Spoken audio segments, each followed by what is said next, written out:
Padahal kalau misalnya kita berpikir secara bijak dari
ke depannya.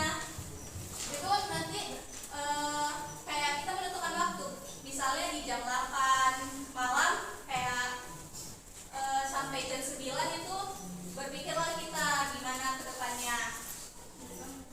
Nah, selanjutnya itu merasa rendah diri. Rendah diri ini adalah perasaan bahwa diri sendiri ini tidak cukup baik dibandingkan dengan orang lain. Ciri-cirinya itu tidak percaya diri ketika tampil di depan umum, iri terhadap pencapaian teman, dan enggan mencoba hal baru karena takut gagal. Biasanya penyebabnya ini dikarenakan sering dibandingkan dengan orang lain. Biasanya sih orang tua kan sering sekali bandingkan anaknya dengan anak yang lain yang lebih, misalnya lebih baik ya, lebih baik, lebih sukses. Nah, kedua itu ada pernah mengalami kegagalan atau penolakan. Seperti yang kakak bilang tadi, kita semua pasti ada kegagalan di masa lalu kan. Jadi jangan terlalu fokus sama kegagalan di masa lalu. Dari kegagalan itulah kita belajar untuk ke depannya. Selanjutnya kita terlalu sering melihat media sosial yang menampilkan. Nah, contohnya ini, biasanya kan kalau di media sosial itu kan banyak cewek cantik, cowok ganteng kan. Apalagi banyak juga yang pamer-pamer harta gitu kan. Padahal tidak sesuai dengan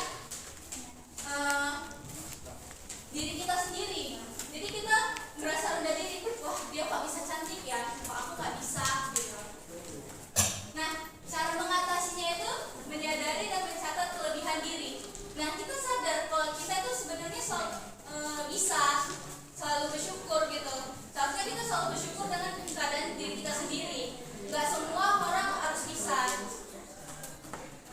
Yang kedua itu ada membandingkan dirimu dengan dirimu di masa lalu, bukan orang lain. Nah, terkait seperti yang Kak Adam juga yang tadi, membandingkan diri. Dulu kita kayak gini, lebih baiknya kita ke depannya harus lebih baik gitu kan. Dan kita lihat orang-orang bisa, kok misalnya orang bisa cantik, bisa putih, bisa ini. Padahal kalau misalnya dari gen kita kan memang gelap atau coklat ya. Kita jangan terobsesi banget gitu loh. Kita lihat aja dengan diri kita yang dulu, terus bandingkan dengan diri kita yang sekarang. Nah, yang ketiga itu ada membangun hubungan dengan orang yang mendukung dan menghargai. Ini seperti pertemanan. Jadi kalau misalnya pertemanan toksik, kok sering dia ngejek-ngejek atau membuli gitu kan, itu kayaknya nggak perlu kita temenin ya. Jadi kita kalau pilih-pilih teman itu alangkah baiknya yang bisa mendukung dengan apa adanya kita. Selanjutnya itu ada cepat marah. Nah, ini cewek-cewek nih, lapar aja bisa marah ya. Cepat marah ini adalah ledakan emosi yang tidak terkendali, biasanya disebabkan oleh hal-hal sepele. Ciri-cirinya itu mudah tersinggung, sering bertengkar dengan teman atau keluarga. Terus setelah marah dia menyesal gitu. Penyebabnya itu bisa tidak bisa mengelola emosi dengan baik. Yang kedua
mencoba dan belajar mengelola emosi, kita bisa menjadi pribadi yang lebih kuat dan bijak.